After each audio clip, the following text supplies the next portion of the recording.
The sun was dipping low over my 280-acre horse ranch just outside Pine Hollow, New Mexico, painting the sky in shades of fire and gold.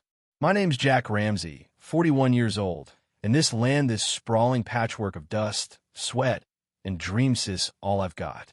For 20 years, I've raised quarter horses, trained barrel racers, mended fences under starlight, and shoveled enough stalls to break a man's spirit twice over. This isn't just a ranch. It's my blood, my bones, my everything. So when someone struts through my gate like they own it, I don't roll out the welcome mat. I bolt the damn thing shut. It all started innocently enough for her, so I thought. A developer had slapped together a subdivision called Riverstone Estates across my eastern fence line. Picture-perfect homes, fake lawns, and golf carts with speakers blaring. I figured they'd keep to their side of the creek, and I'd stay on mine. Live and let live, right? Wrong. 3 weeks ago, a sleek black SUV rolled up, kicking gravel like it was auditioning for a car chase. Out stepped a woman in heels sharp enough to puncture my dirt driveway. "I'm Lauren Mitchell," she said, flashing a smile so polished it made my dog snarl. "President of the Riverstone HOA. I'd love to discuss community access to your ranch. Photo ops, family strolls, maybe a little petting zoo for the kids. They adore horses." I leaned against my fence post, sizing her up. "No," I said, plain as day. Her smile flickered like a bad bulb. "You don't understand, Mr. Ramsey. Your land borders our community, which gives us a shared interest." I cut her off cold.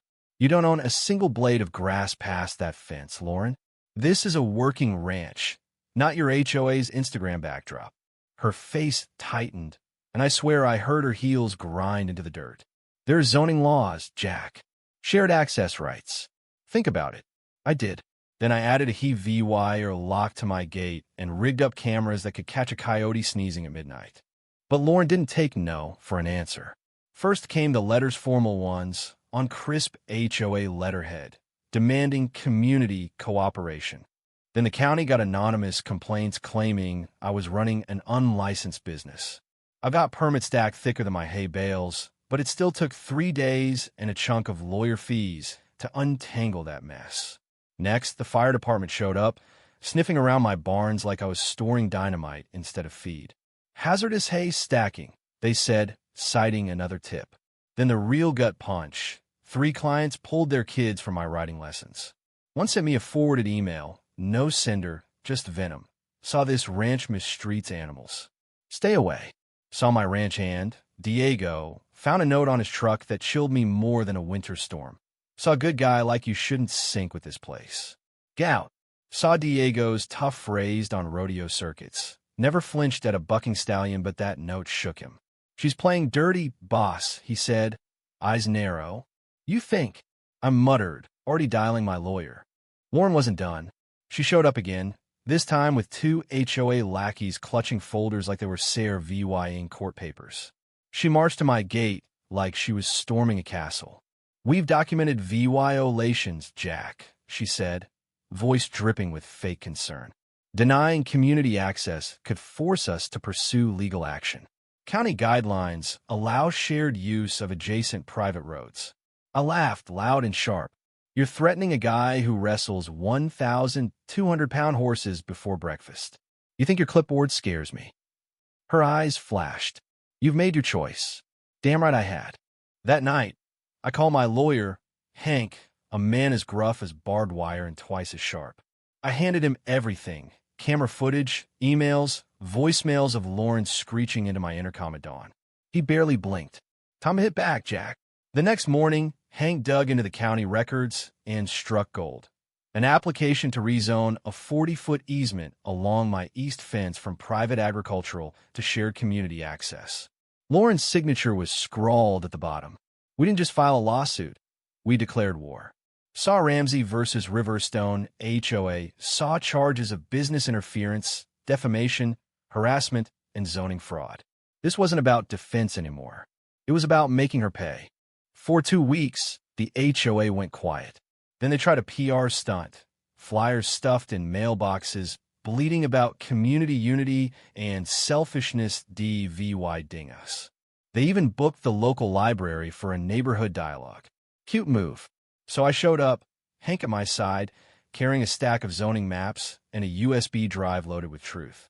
Lauren was mid-speech, preaching about shared spaces, when Hank plugged in and hit play. The room watched Lauren yelling at my gate, her SUV creeping past my barn at night, her with binoculars spying over my fence like some wannabe detective. Then Hank called up a former HOA board member, Ellen, who was done with Lauren's games. Under oath, Ellen spilled it all. Lauren had bullied the board, called my barn future community property, and orchestrated the easement grab. Someone in the crowd actually coughed up their coffee. The court date came fast.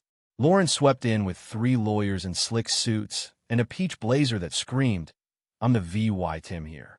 Her slideshow saw harmony through shared space had a picture of a kid petting a pony. Like that justified her crusade. "This isn't about one man," she told the judge. "It's about community." I stood up, no slides, no nonsense.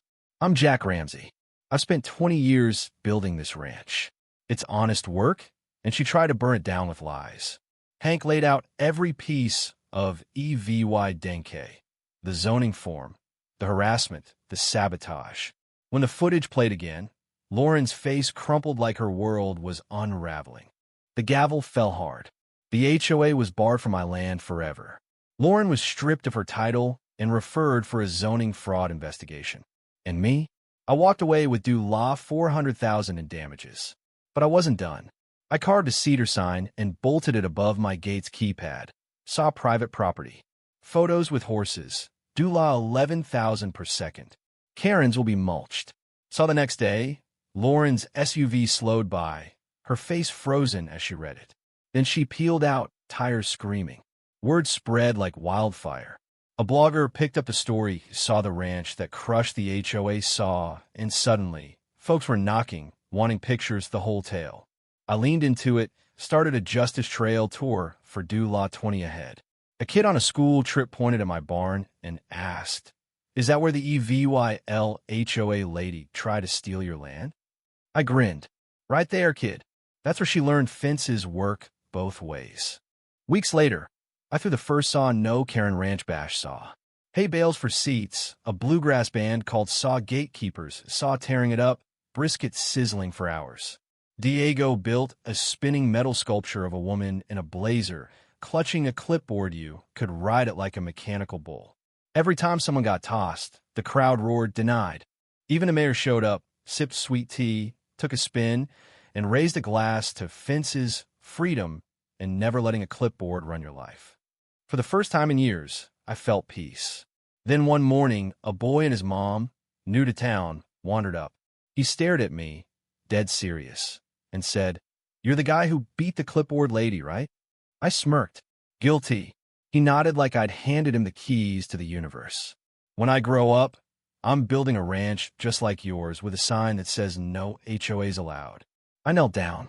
"Start with knowing what's yours, kid, and never be afraid to fight for it." He glanced at my mare, Daisy, and whispered, "Can horses laugh?"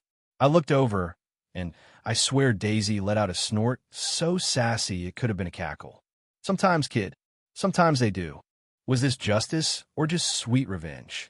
Did I go too far with that sign, or was it the perfect jab? Should Lauren have been hit harder, or did she get what she deserved? Drop your thoughts below, hit that like button if you're Team Ranch, and subscribe for more stories of fighting the good fight. What would you have done? Let her walk all over you, or drawn a line in the dirt?